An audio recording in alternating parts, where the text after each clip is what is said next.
Bonjour à tous. Vous l'avez constaté, au niveau national comme au niveau local, nous arrivons bien dans la phase difficile de la pandémie. Depuis le début, 40 personnes sont décédées en Haute-Marne. Cette période compliquée est appelée à durer plusieurs semaines. Personne ne peut prédire une amélioration et nous sommes tous conscients que le confinement se prolongera bien au-delà du 15 avril. J'en appelle à votre vigilance, ne rentrons pas dans la routine. S'il y avait un mot d'ordre aujourd'hui, ce serait « penser toujours à améliorer notre protection ». À Doulin-Court-Saucourt, nous avons 2 points de vigilance. Le premier et la priorité, c'est notre EHPAD. 60% des EHPAD du département sont touchés par le virus, avec des conséquences tragiques pour certaines structures. La maison Pougny avait des inquiétudes pour 6 personnes, 4 soignants et 2 résidents. Tous ont été testés, les résultats sont fort heureusement négatifs. Nous sommes donc toujours préservés.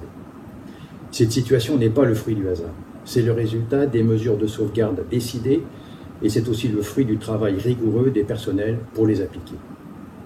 Nous réfléchissons à des mesures de sécurité complémentaires car le danger dû au flux des personnes qui viennent travailler est réel. L'autre point de vigilance concerne l'amélioration de notre protection individuelle et celle de ceux qui nous côtoient. La situation du village est satisfaisante. Le docteur Baudouin, qui reprendra son activité en fin de semaine, est considéré comme rétabli. Cependant, à ce jour, nous avons une autre personne testée positive.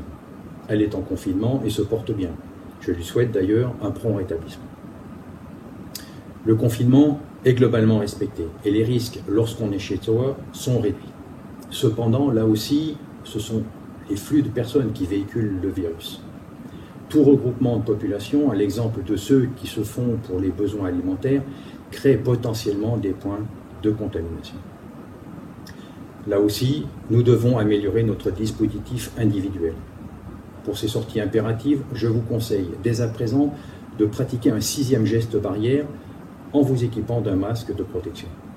Le port du masque doit se généraliser en extérieur, c'est un vrai enjeu. Face à la pénurie, nous le savons, les masques jetables sont réservés au personnel soignant.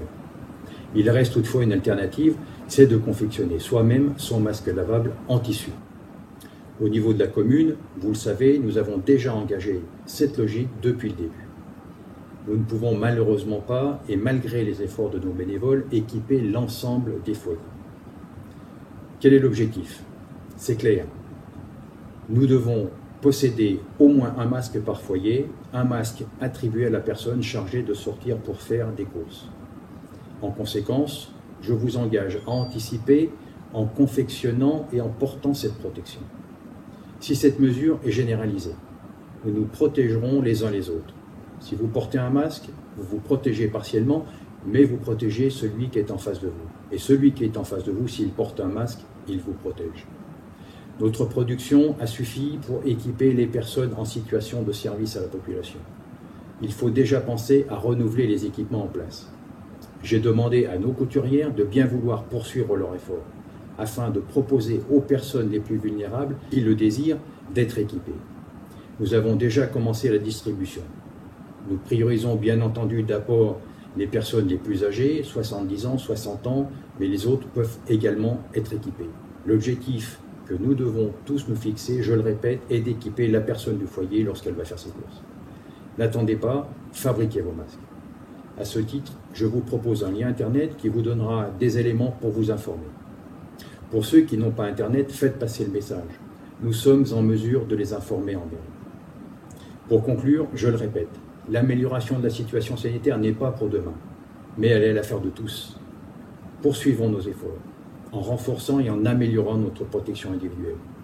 Je vous souhaite une très bonne journée, bon confinement et à très bientôt. Merci beaucoup.